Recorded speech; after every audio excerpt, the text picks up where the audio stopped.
Thank you very much. And before you leave, the program is not over.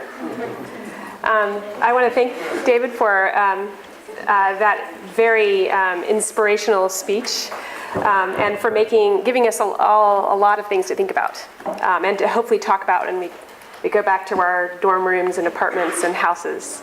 My name is Judy Giesberg. I'm the co-director of Gender and Women's Studies with my colleague, Dr. Carrison. My home department is also history. That's why I was cheering when David was talking about Title IX, something that we talk about in my women's history class, and something that I think has changed a lot of young people's lives. I am here to introduce our panelists. You're lucky you have two parts to our presentation tonight.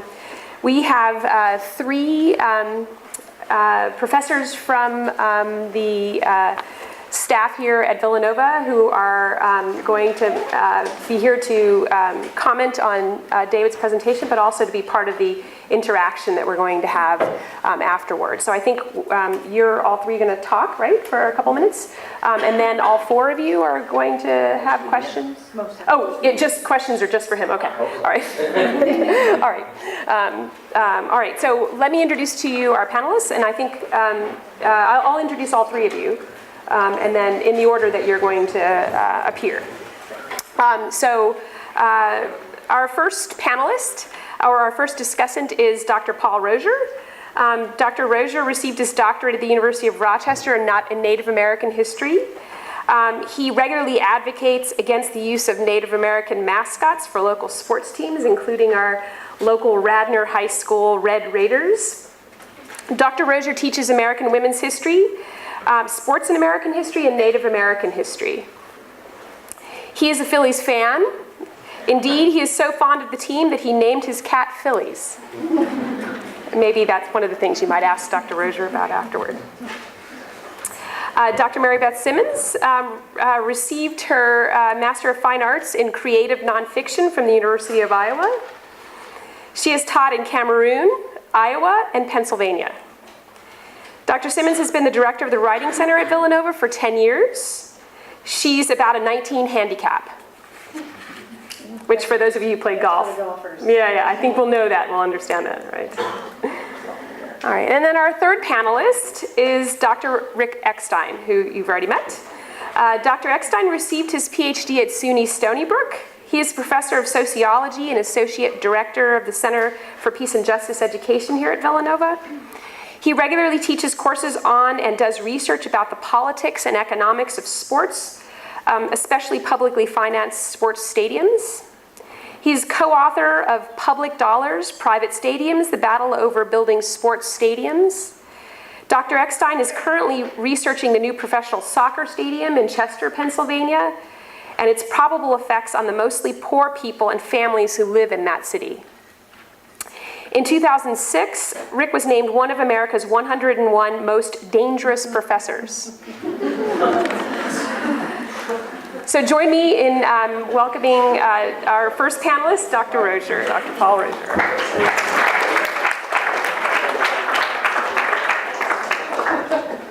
Thank you, Judy. Okay. Sorry, dude. Dave is a hard act to follow. I'm going to do my best. I'm not as funny as he is, but I want to say that he's a very good historian, and now that his book is out, I can assign it in my sports history class, as well as other courses. I do teach the sports history class here, although I haven't been able to do it in a while, and I think Tom Mogan has picked up the mantle because it's a very popular course, and I think it's a very important course that allows us to explore the intersections of gender and sport, race and sport, and this is why I think his book is so powerful, because we can talk about these various contexts. So I'm delighted to be able to follow Dave in talking about the intersection of gender and sports, and I want to just talk about a couple of contexts, going back to the 1890s that Dave talked about, and then talk a little bit about Title IX and its passage in 1972, linking the two. And in the 1890s is a critical decade in American sports. Women, as Dave noted, were becoming increasingly active. In Bryn Mawr College, for example, they formed the Bryn Mawr Athletic Association to push for activities that male counterparts enjoyed at other colleges. I have paid a lot of attention to how women have organized at colleges. Wellesley College was one of the most active schools. They formed crew teams, and they became excited about basketball, which became the most important sport on college campuses. One Wellesley College woman put it, they embraced basketball because the grimy and generally disheveled appearances of the players as they emerge from the fray fills our athletic souls with pride. So part of it was an opportunity to get dirty and to get sweaty and all the things that women weren't supposed to do in Victorian America. And in fact, it was that first wave of college women who did embrace dirty sports or getting physical that led to this counterattack in the 1910s, in part driven by fears that white Anglo-Saxon Protestant women would become infertile in the face of millions of immigrants steaming into the country. So it was deemed sort of a matter of national security to protect women's integrity. At the same time that women are becoming assertive, football becomes a kind of secular religion in the United States, transforming Thanksgiving from a religious holiday to a day when the big game takes place. And the big game increasingly took place in big stadiums populated by boosters, and it became a moneymaker, and it became a source of pride for colleges which were defining themselves in higher education. A lot of these schools were relatively new, so having a sports team became a really important way to do that. But we can, sports historians would analyze the football field as not only a physical place where athletics took place, but also a symbolic place where young men could replicate the experiences of their forefathers in the frontier, which toughened them into men. So they are sort of reaching back to the past to use sports, but they're also reaching to the future because the 1890s is a time of great imperial activity, and the United States needed to toughen those boys into men as they engaged the world in the late 19th century and early 20th century. And I'm not making this up. You can hear these reports of doctors who say, I'm glad he broke his leg because it's going to toughen him up for what's to come.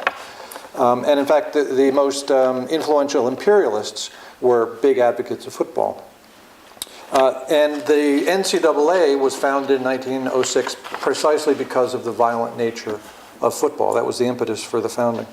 So baseball becomes the pastime, but college becomes the most important college game, seen as a purely male space.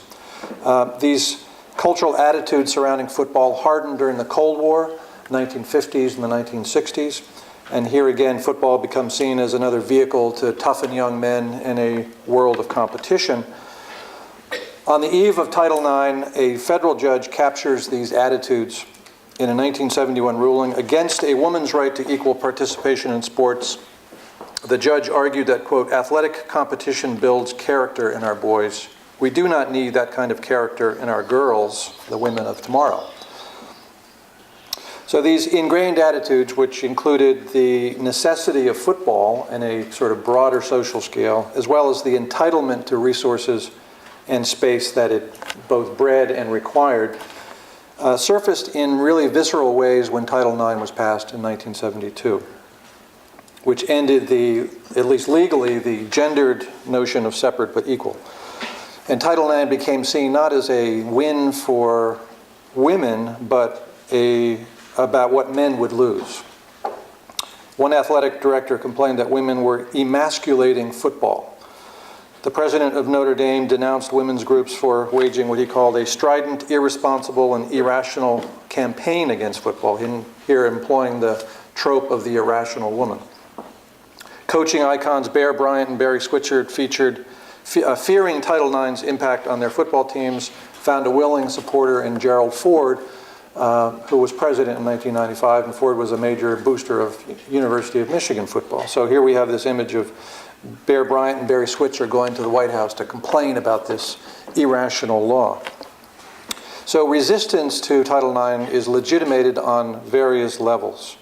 And so we can see, this trajectory of women who are trying to gain access to the physical spaces to practice athletics along the lines of men, having to contend with a cultural discourse that derides both their interest in playing sports, but also their capability of doing it. And then coming up against institutional resistance from men, as well as some women, in the judiciary, in the White House, in athletic departments, and other sources of authority. And this resistance manifested in subtle ways, as in the case of a number of women administrators and coaches who were fired or demoted for seeking equality via Title IX guidelines, essentially asking their institution to follow the law, and they paid a price. And it also manifested in not so obvious ways. Witness Phyllis Schlafly writing in 2003 that, quote, Title IX has been turned into a tool to punish men, unquote. So our work continues, and it is in large measure the story of a lot of people on an everyday basis who are putting up this resistance to a lack of fidelity to the law and protesting this treatment. And let me just close with one letter to the editor of the Philadelphia Inquirer that really struck me as poignant and powerful. Bear with me. After attending a high school football game on a recent Saturday, I realized that while boys' games are played on Saturdays when more people are likely to attend, girls' games are most commonly played on weekdays. This deters fans from coming to support women's sports. Also, at many co-ed high schools, only boys' sports are given the opportunity to play in stadiums, which is unfair to the young women who work so hard to get more fans. Title IX has greatly enhanced women's sports, but more steps need to be taken to make men's and women's sports truly equal. Signed, Emily Corcoran of Bryn Mawr, age 14.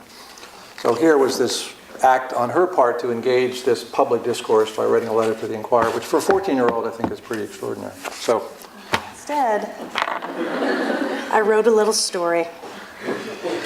I'm a beneficiary of Title IX. In 1980, when I was a freshman in high school, I wanted to try out for the golf team. Problem was, there was no girls' golf team.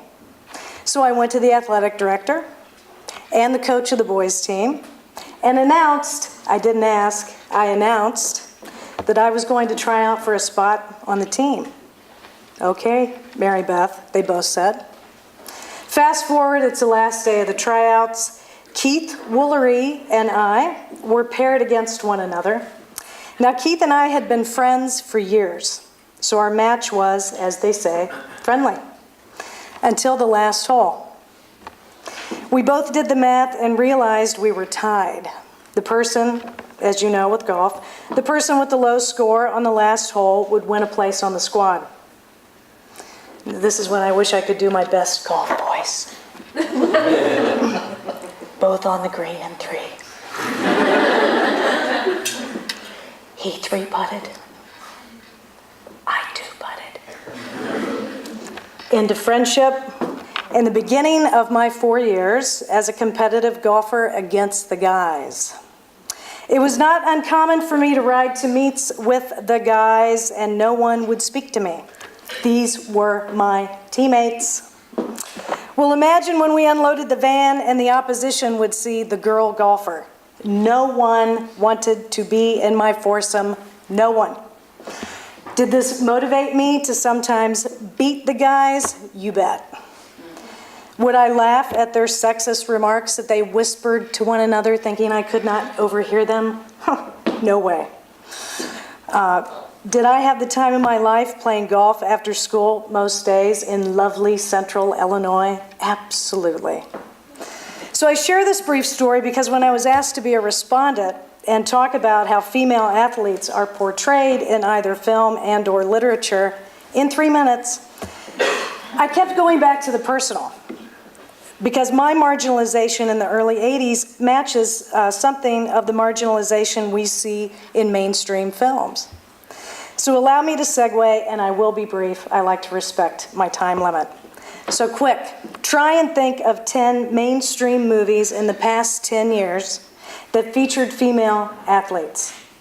Not documentaries, not Lifetime for women movies. Sunday afternoons in my house would not be the same without Lifetime. Mainstream films. My crack research team of students, lunch buddies, and friends came up with this, and I invite you to shout out if I don't hit your movie. Blue Crush, Bend It Like Beckham, $1 Million Baby, She's the Man, Girl Fight, Dodgeball, though a minor, not major, female athletic character, right? Whip It, coming soon to a theater near you. Thank you, Drew Barrymore. Roller Derby. Yes. And A League of Their Own, which everyone said, but I was like, wait a minute, that was 92. Now that list, if you were counting, is not even 10 movies. Love basketball. Love and Basketball. Okay. Okay. Wait, that's not one team. Yeah, that's a man. Now, any this side of the room, anybody? Bring it on. Is that it's a sport. Cheering is a sport. I've been told. What's that? Double team. Okay, now let's do the flip side. 10 movies in the past 10 years featuring a male athlete in the starring role. Go. You got Game, Friday Night Lights, Marshall. Look.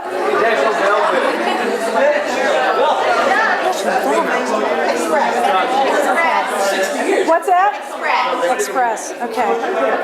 Now see how more lively and animated the room became because we all had examples, right? Okay.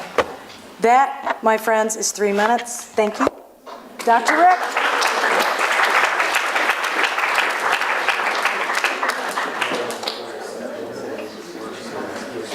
I like that movie when that high school guy, he wanted to play Little League but be in the Bake Off. Remember that one? Eddie's $1 Million Cook-Off. Eddie's $1 Million Cook-Off.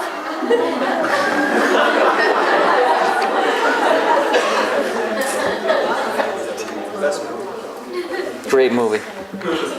For the record, I want you to know that I was one of those guys on the high school golf team that the Mary Beths of the world kicked my ass.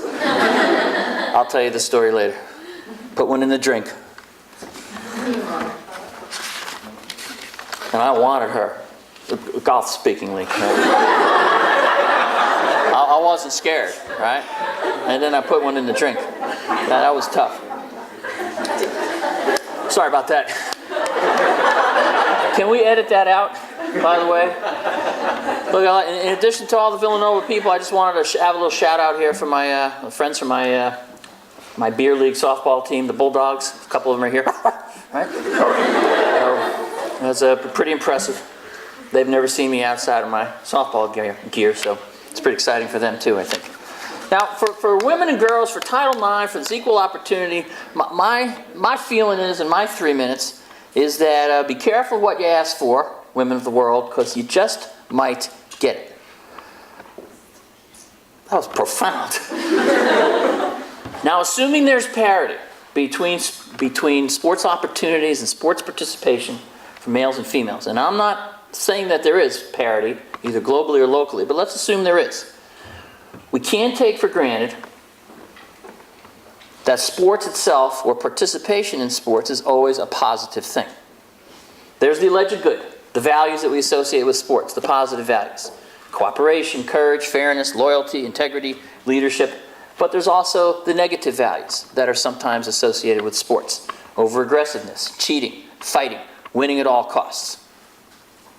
I want to share some research with you that was done at the Center for Ethics at the University of Idaho. I was first exposed to this by my friend Ed Hastings, who used to teach here at Villanova, before moving on to greener, different Catholic pastures. There was a 20-year review that they did about the moral reasoning of athletes. It's covered 72,000 individuals, males and females, at a variety of ages.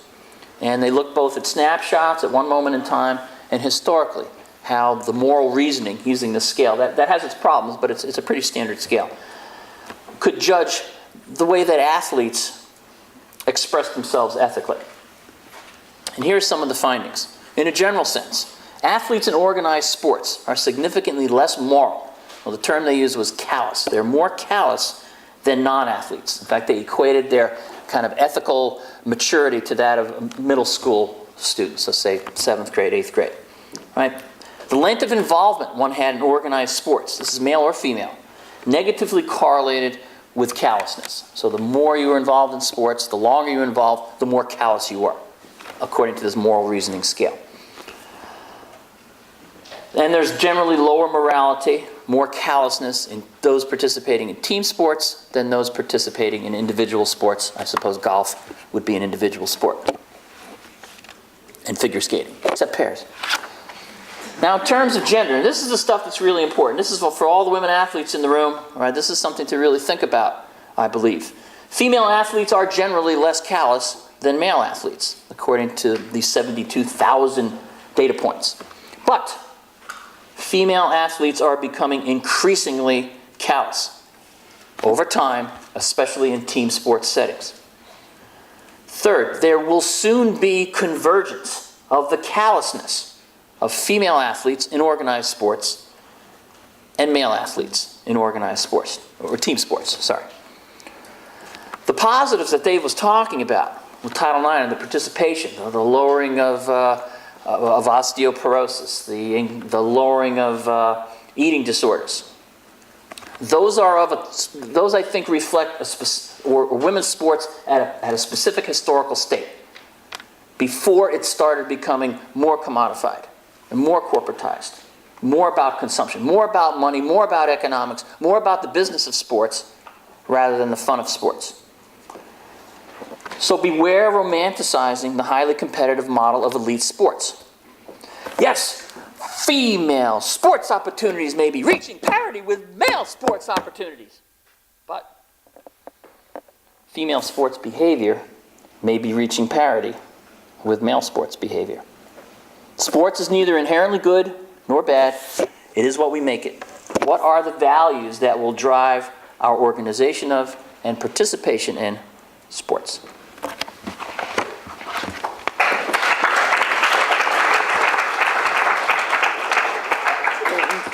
Please ask questions, mostly to Dave, please, because he's getting paid and we're not.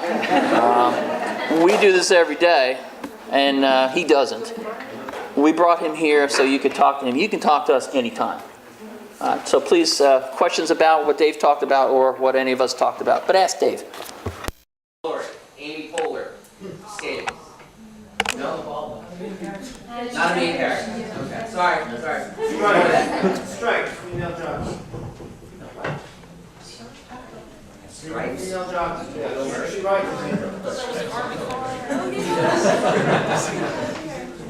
Racing strike.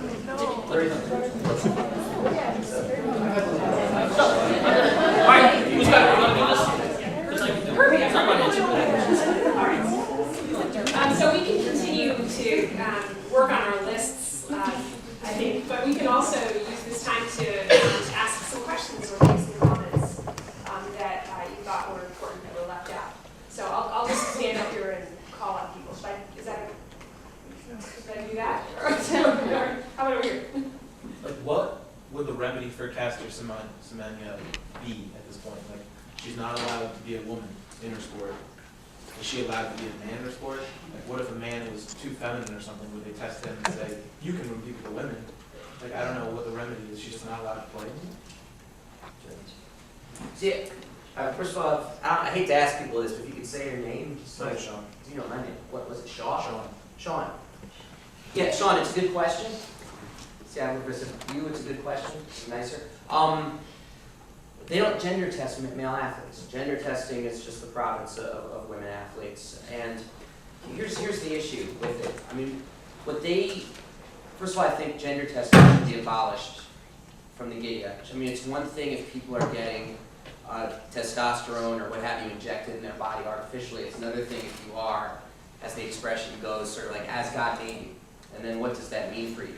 And what they have, if we believe the leak tests as they now exist, she has an elevated testosterone level, but it's not outside what's called the norm.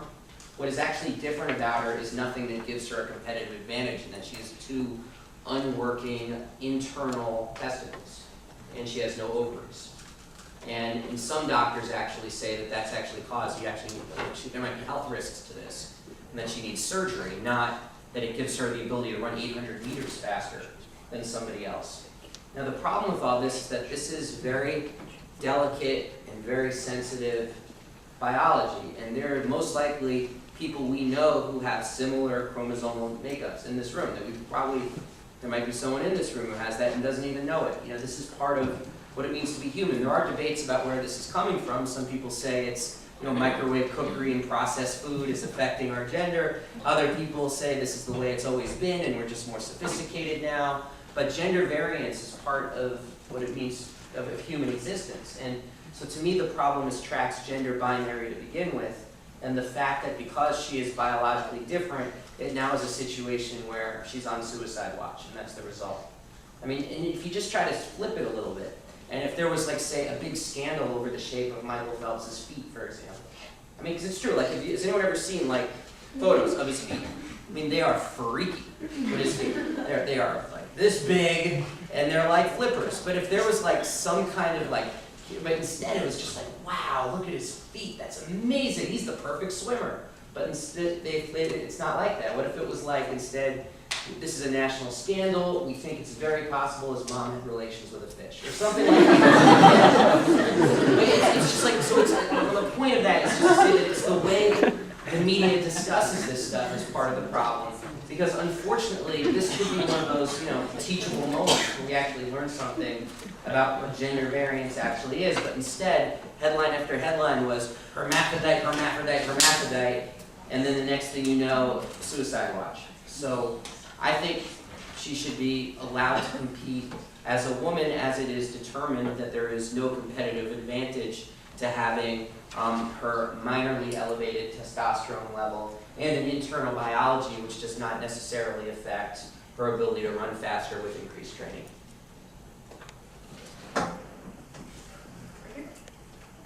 Hi, my name is Mike. I was just wondering, since ESPN has a clear monopoly on kind of sports broadcasting and sports media, what do you think they could do to get women's sports more out there? Right now, you wake up in the morning at 9 o'clock and watch SportsCenter, the rundown has nothing for women. At 9 o'clock? No, any question about sports and media and presentation, not just of women athletes, but anything, invariably leads back to ESPN precisely because of the stranglehold that they actually have on sports media right now. And that's the way it is. And they do studies of the amount of times SportsCenter talks about women's sports, the amount of times a women's sporting event is in the first half hour. And just as an example, the only time in the entire calendar of the year 2009 that a women's sports story was the #1 story just happened in the last couple weeks. Anybody want to guess what that was? Because I'm going to shove this fucking ball down your fucking throat. And that became the #1 story. And it's so, especially because that was, people may remember, that happened Saturday night in front of a very sparsely attended U.S. Open that had rain delays and whatnot. And the other semifinal match had only, I believe, 300 people watching Carol Wozniacki make the finals. She was playing. Yeah, that's right. That's right. No, we got the Warriors. Right. No, that's Wozniacki. But whatever. The point is that Serena gets to be the lead story then.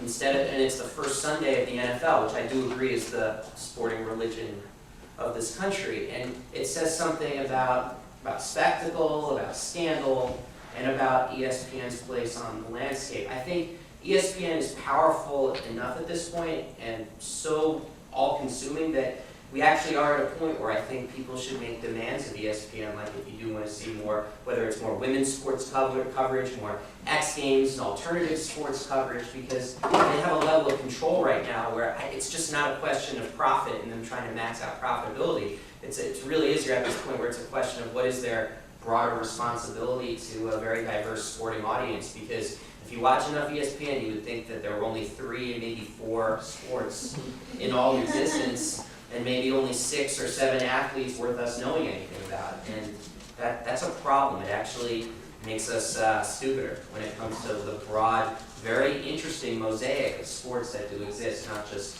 in this country, but internationally. And usually Does that include college? No, just kidding. Since this is now gender and women's studies, I have a question pertaining male athletics. Do you think it's also problematic that male athletics are getting marginalized into that, they have to play football and be tough, and when they have concussion, the coach says go back out there and no one wants to watch, say, male gymnastics? Do you think that would kind of be the other side, and where there could be a meeting in the middle from both angles? If anybody else wants to answer, I mean, No, it's okay. So, you mean, are we looking at the costs of male sports? Trying to think about what's at stake for men? Well, I was just, especially from your talk, Dr. Rosier, you're talking about football and the caricatures of male athletes in a certain way. Women are portrayed in a certain way, that they either have to be centerfolds or earth mothers. Sure. But would you say that there is also, males are being caricatured, and you have to be tough, and you have to pump iron, and kick some butt, and, Well, this is, I played football, and I had 2 sprained ankles, and the coach said, don't be a wimp. And, I have sore ankles today because of that. And there are a lot of injuries that come about from coaches, willing to sacrifice their kids. And there was a case just a week or 2 ago, I don't know if ESPN covered it. There was a trial for a coach of a kid who died because he kept pushing him during the summer. And I think that happens a lot. I think there are a lot of injuries that we don't think about, but that's all part of the accounting of getting tough. And that's, I don't know if that's an American thing, but it's part of this be number one at all costs.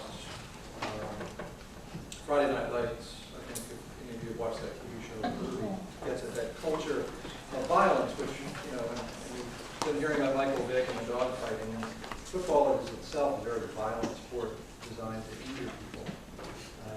So I think there's a lot of, but I don't know how we mediate that, because football is, the trajectory is even more violent. That's how people become successful. That's the measure of success. my big picture philosophy of sports is that sports is like a hammer.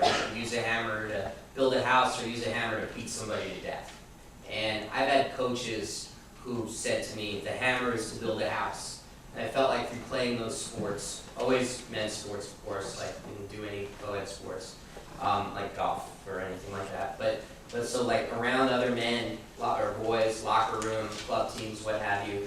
And when it was a positive atmosphere as laid out by the coach, it was a good thing. It was a good thing. There wasn't that kind of pressure that you talked about that is very real. It's about this idea of what is a real man. Well, a real man plays hurt. A real man talks shit about his girlfriend in the locker room, no matter how loving they may be in their own time. She is something else when they're talking to the other fellas. You have a difference between that and just the real world. And my experience is really that it's about the coach. Like, I was always like a kind of a mellow guy, and I enjoyed sports a lot. But I had a basketball coach once who was really like, you got to play in pain, you got to be serious, you got to do this, you got to do that. And I joked before about being the center on the basketball team, and I was like the 3rd shortest person on the team. And I was the center because he's basically like, you're not out there to shoot. If you want to play, you're going to go out there and just bang people around. And I was like, okay, I'll do whatever, because all I want to do is play. And so do people know what a box and 1 defense is in basketball? You got a square like this, and then the best defender just shadows the other team's best player. Well, I was the one on the box and 1, and we would play this game against this all-city guard named Anthony Rosso, who averaged 35 points a game. And I was basically in his shorts for the entire match. Like, you don't even look where the ball is. You just follow the person around, follow the person around, follow the person around. And every time there would be a timeout, my coach would look at me and he would be like, you better get up in his face, like with this madness in his eye. And I would adopt that. 7'6", I was like 16 years old. So I'm flying around, and the ball was on the other side. I was on the weak side with him. That means the side without the ball. And I worked myself into this frenzy to the point where I remember this like it was yesterday. Like, the bleachers are like right here. All the parents and stuff are right there. And I convinced myself that absolutely positively the right thing to do would be to headbutt him.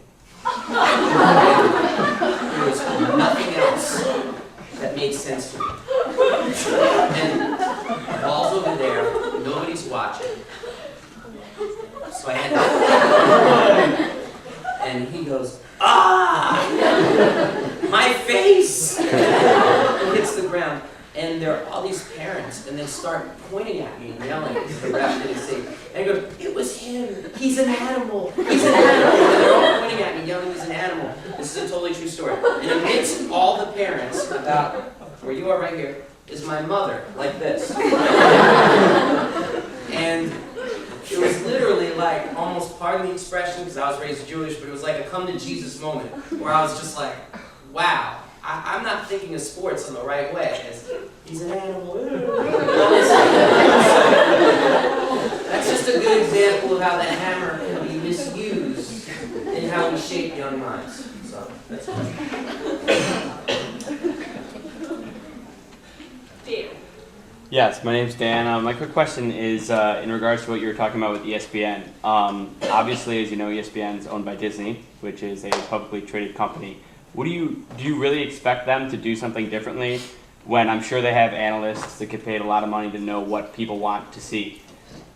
Honestly, do you really think that they should do something differently and show things that maybe won't pull as many viewers when technically, if you look at it from the business point of view, they should be looking for money and profits? You'd think so. I think you're right on so many fronts, but my experience is that because they're so big, they're also incredibly sensitive. So it's like someone in here could write a blog post about an ESPN anchor or something, and you might find yourself like getting an email from somebody from ESPN. I mean, they've got people charting this stuff all the time. They bring a new definition to the phrase thin-skinned when it comes to criticisms of them. And so, yeah, no, I think without question, actually, that like if there was a serious and organized protest campaign that was either on the internet or through phone calls or what have you, about the kind of coverage and programming they did, that they would feel at the very least to issue some sort of response in the process of it. And I've got some experience, I mean, it's a little different because I'm able to get some of the columnists and meeting heads on my radio show and get to challenge them directly, but it is very striking to me. Like how much they are kind of like the big bully on the block. They're Goliath, and the rest of us who want to see different kinds of sports coverage, it's like we don't even have a slingshot going against them. But they're a Goliath whose feelings get hurt very easily. So if people want to hurt ESPN's feelings, they should go right. Back here? Hi, I don't want to keep coming back to Semenya, but it's such an easy way to talk about this because it's in our minds right now. You mentioned a few times when discussing her case, that it hasn't been proven that it's an advantage that she would have more testosterone. And I don't want to believe that it is. And yet, there seems to be, just sticking with running, yes, the disparity might be narrowing, but there is still a disparity, right? Ryan Hall won the distance run in Philadelphia this weekend. He was followed by 3 male Kenyans, and the women's times were 3-4 minutes slower over the course of a 13.1 mile run, which is significant.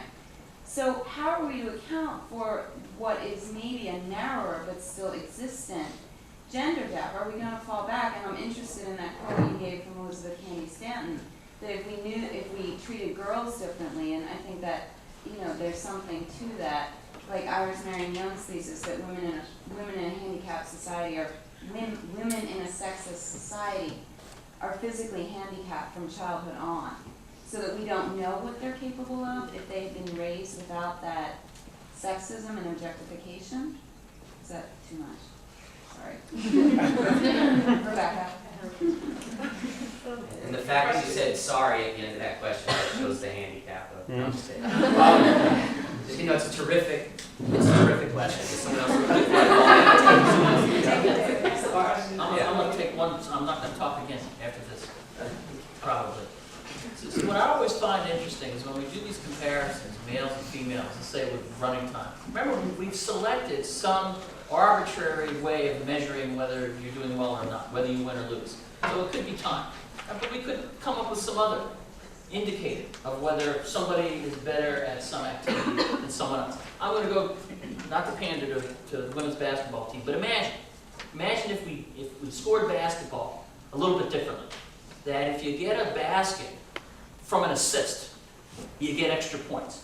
If you get a basket from one-on-one, you get 1 point, maybe 2. But if it comes from an assist, you get 5 points. And now the way the women's basketball, at least as I watch it here, as it's played, almost every basket comes from an assist. Men's basketball, not so much. Right? Now that's the nature of the game, but we've decided to score the game in a certain way. But we could do it differently. Right? And for running, maybe instead of doing time, we could do, I don't know, how your stride compares to the way that your hair blows. And everyone could have long hair or short hair, and we could standardize that, and then you could measure it that way. That sounds ridiculous, but somewhere in the course of time, people, probably, I'm guessing, then, came up with the indicators of what would be winning and losing. But they're socially constructed, so they can be constructed in different ways. Gymnastics being one. I think we judge men's gymnastics and women's gymnastics differently. Figure skating, definitely judge women's figure skating and men's figure skating differently. Is that right or is that wrong? It's just different. If we insist on speed being everything or strength being everything, well, you may find some testosterone advantage. But if you pick other things to measure by, you might not. Does that make sense? I don't know if anybody else, I don't feel like I don't monopolize. But just to be a little less fanciful with the hair blowing and whatnot, but like in all seriousness, I think we're being serious, but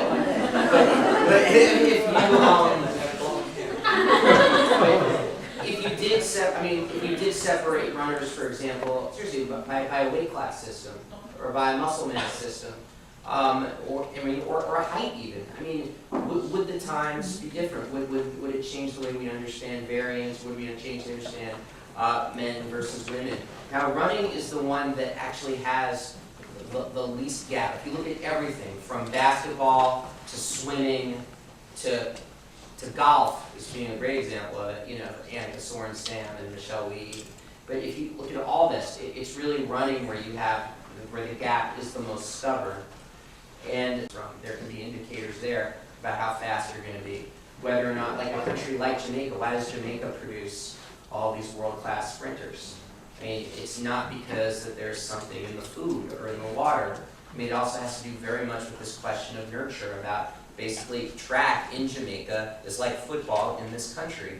And that creates a whole different kind of environment that kids are growing up in terms of how they understand. I mean, what boxing means to young boys in Mexico is very different today what it means in South Philly. Of course, what boxing means in South Philly today is very different than what boxing meant in South Philly 30 years ago. You see, so when these changes take place, it really does change how people are attracted to sports, how people are trained in sports in so many different ways. Now, as for Semenya in particular, because that's really what you asked about, if we believe the leaks, and I consider the fact that her gender test was leaked to be an absolute sin, and whoever did it should be punished to the full extent of the law. But if we believe it, then she is roughly 4 times what's known as the average testosterone in a typical woman's body. Now, first of all, that's on the high end, but it is considered in the realm of gender variance of a woman. First of all, so when we talk about advantages, it would not be something that would necessarily disqualify her.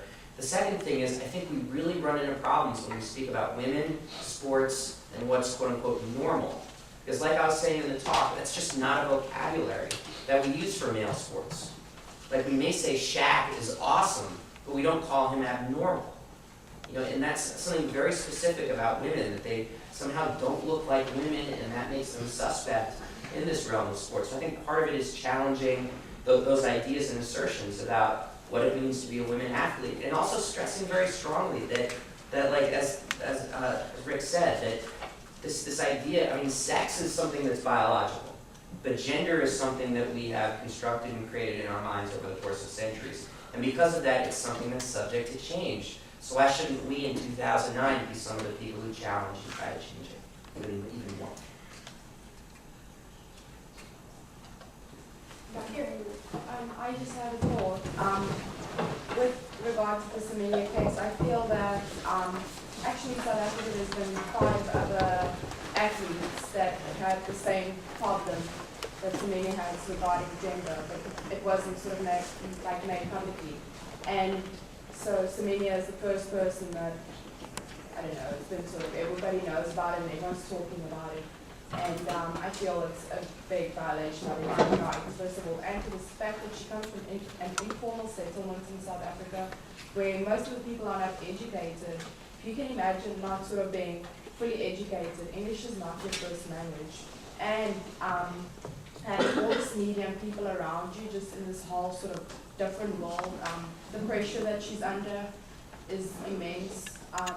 You know, it's completely different from the environment that she grew up in. I know this because I'm from South Africa. And second of all, what I feel is that why has Athletic South Africa beat around the bush with this case? As they know, around Africa, a lot of people, women, have this problem with the gender where they, you know, they have more testosterone than the average female. And if, you know, Athletic South Africa, as well the African Athletics Federation, has known that African women have this problem, why is it now that, why did they come up with a solution for this and brought it forward to the World Athletics Federation or whatever it's called? That's just a thought that I had is, you know, why isn't this case being tackled earlier and only now? And as well, why is Semenya's case now being all over the papers? There's been 5 other athletes in South Africa that have had the same situation. No, it's a fantastic question. Just a little more. Caster Semenya, 18 years old. The township where she's from has 80% unemployment, and only in the last year or so has gotten electricity.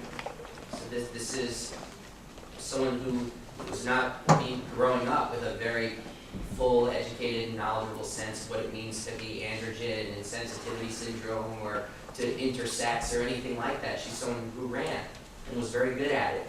And one of the other scandals of this story, and this just came out today, it speaks directly to what you said, is that the head of the South African Track Federation knew that if she raced, these complaints would be raised by the Australians, but he chose not to inform her or her family that these suspicions existed. So because he very much was like, she's going to win a gold medal. Is this the Soviet? Is this the guy who used to be a Soviet coach? I don't know that. I know his last name is Cheune, which I'm not sure how to pronounce, but so I'm not going to try.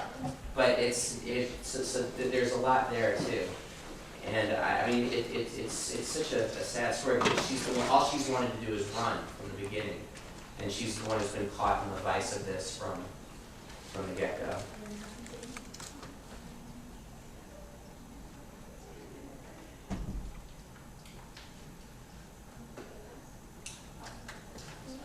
I've got one more. And I also want to remind you that Elise is outside with Dave's books that she's being happy to sell.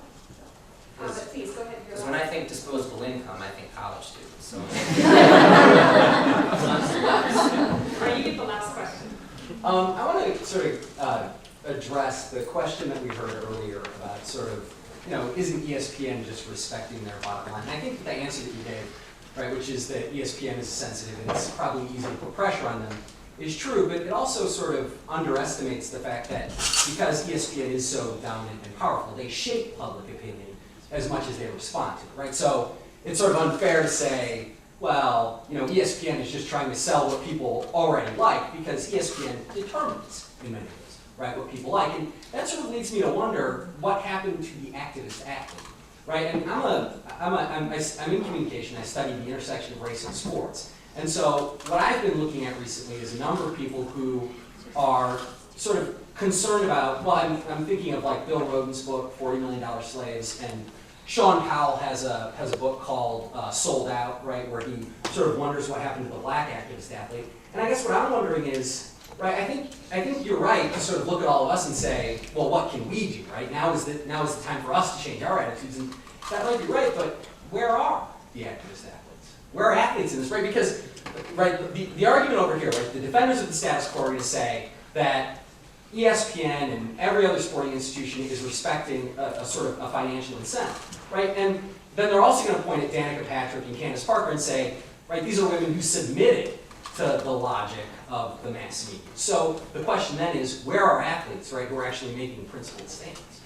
Two ways to answer that. The first is to say, though, that when we talk about ESPN and their bottom line, it's worth pointing out that I thought this is where you were going to go with this. One of the things that they're underestimating is that there is actually a real audience for women's sports that they're consciously disrespecting, and that's part of how they operate. That's part of how Disney operates. If you've ever seen The Little Mermaid, you know what I'm talking about. But like until a couple of years ago, I think as of 2006, the highest rated basketball game in the history of ESPN was a women's game. It was Tennessee-UConn playing in the finals at the height of the sort of Diana Taurasi UConn stuff. So what does that tell you? That tells you that there actually is an audience for women's sports, and yet they disrespect that audience. They don't try to cultivate that audience. They don't try to actually make that audience part of their profit line, their profit margin.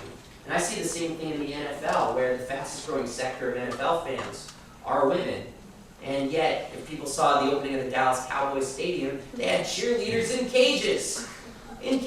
Up high. So this is part of, well, I think, as someone who goes to, I try to go to like 4 or 5 NFL games a year, just partly for the game, partly to watch the crowd. I'll never forget, I went to the Halloween game last year where the Baltimore Ravens were playing at whatever the hell, .net Stadium, whatever the fuck it's called now, and the names changed like 3 times. And you had all the cheerleaders were dressed up like male Halloween costume fantasy kind of thing. Like you had the Wonder Woman cheerleader and you had Catwoman cheerleader all coming out. And I look around and you see sort of like all these women like head for the bathrooms at that point. You know, so that's not actually how you cultivate an audience, but whatever. But as for the activist athlete stuff, first of all, if you buy one book about sports, we should buy mine. But if you buy 2, buy Bill Rhoden's book, $40 Million Slaves. It's terrific. I don't like Sean Powell's book, and I said that to him too. I think it's really narrow. And one of the problems with it, and this is how to answer your question, and this also relates to the media piece, is that the activist athlete is not a creature of the past. It's something that does exist in the present day. It's just, it hits this great wall of silence when it comes to coverage. Like, I could go down the list of athletes who spoke out against the war in Iraq, and you would never know it. Some of them are known, like Steve Nash wearing his t-shirt that said "No war, shoot for peace." But you also had, like Eton Thomas spoke at an anti-war rally for the Washington Wizards. Medalius Thomas, who is an all-pro football player, spoke out against the war. Jeff Monson from the world of Ultimate Fighting, where you talk about your masculinist sports or what have you. Jeff Monson comes out to the Octagon he's like imagined by John Lennon and hands out anti-war pamphlets. And on his back he has the huge tattoo. You know the famous picture of all the little fish who come together and form a big fish? And it says organize underneath? He has that tattooed on his back. And it helps that he's a 72-inch back, so you can do a lot of very creative things. But that's there too. Dale Earnhardt Jr., who's a NASCAR, the ultimate red state sport, was asked on Fox, like, "Hey Dale, what are you doing after the big race?" And he said, "Well, I'm going to get all the pit crew back to my house and we're going to watch Fahrenheit 9/11. And the Fox anchor literally looked like he was going to piss himself. He was like, "Are you sure you didn't mean Top Gun?" I mean, he literally was like, and Dale Earnhardt Jr., he said on Fox, he said, "No, I think this is a movie that everyone has an obligation to see." And this is one of the things I try to do on Edge of Sports, is literally just try to like pick out where this is happening, the activist athlete, and try to highlight it, because this gets to that ESPN question about shaping opinion. It is opinion that there are no more activist athletes. It's a very widespread thought. It's people, very good people, think that. But they're there trying to do the work, to use that hyper-exalted, brought to you by Nike platform to speak out. But without larger social movements in the streets like you had in the 60s, without that context, it's the great wall of silence, and they can be smothered without any real repercussions. So what I'd like to see is actually more general activism in the country. If for no other reason, you'll see that ricochet into the world of sports with absolutely electric effect. How do you answer, though, because the defenders of the status quo will in fact say that Candace Parker and Danica Patrick gave those interviews freely, had full knowledge of how they would be characterized. I mean, Danica Patrick, right, I mean, she's not, nobody's forcing her, for example, to remove her clothes in salacious ways in, Taco Bell commercials or whatever.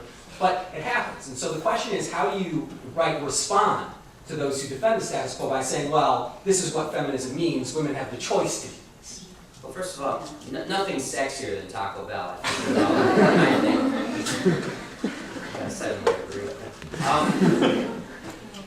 I think this has been an argument in feminism. Anyone here who's done any kind of feminist studies knowing this argument goes back at least to Madonna, and maybe further, like the idea that, oh no, it's not really sexism because I'm claiming it for myself. Yeah, I'm granting agency. And I mean, I personally, this is just one person's opinion, I think it's crap. And I think it's like people can have sexist ideas who are women and attempt to play up to that to make money. And we can say, hey, Candace Parker, you were wrong as a great basketball player to pose holding your belly and let them write that crap. Danica Patrick, you were wrong for answering the question. Aren't you grumpy when you drive certain times of the month? You should have walked out of that interview. And the fact that you did it to make a few dollars more based on your looks, I have a problem with that. I mean, maybe your bank account's doing great, maybe your family's loving it, maybe we're all just in it for ourselves. And in that case, it's great. But if you think you have any kind of a broader responsibility, not just to other women, but to other people, then you're wrong. And I think we say that to them directly if we get the chance. And if we don't, we write it on our blog. And if we don't, we say it in class. Because, I mean, at the end of the day, it's like just because they're famous doesn't mean they're right. Just because we're women doesn't mean that they're feminists. So. No, I mean, look, keep in mind, I'm not sympathizing with that position, but that position is not uncommon. Right? And it's something that, for example, it's a position that I would hear if I were teaching a class. Right? And so the question is, how do you, right? I mean, you're right? You can just say, well, it's bullshit, but that's not persuasive. You see what I'm saying? It doesn't change attitudes. And I guess what, right, I'm a communication scholar, right? I mean, I study rhetoric, I study persuasive strategies, and so my question is, how do we sell it? Right? Because ESPN does a great job of selling, right, the current social order. So how do we sell a new social order? And maybe it's a question that's too big, but I don't know. Well, we can all be passive, or we can do what we think we can do. Part of which is to engage with monoliths and ESPN, write blogs or write letters. I mean, college students have tremendous organizing energy. I know. So, if something ticks you off, we have to do something about it. Well, and I think I'll use this opportunity to say one final word. And that would be, my answer to your question would be that all of us need to take gender and women's studies courses. We need to read Bell Hooks' Feminism is for Everybody, and we need to engage in those kinds of conversations, because unless we're all sort of engaging in a critical, conversation with these images and messages, then we're not being activists ourselves. So. And I would say just, it's less about being persuasive than being confident. Like I could walk up to 500 women on this campus, and if they weren't too creeped out by me walking up to them, actually say to them, hey, this was Danica Patrick's interview, this is what she said. And how many of those 500 would say, wow, she's getting hers, good for her? I think there would be a huge number that would be like, that's kind of gross. And then it's like, okay, well, it's okay to say that. And we can be loud about that. So I think that's a part of it, is just having the confidence to say what our gut response is when we see this stuff. Well, thank you very much.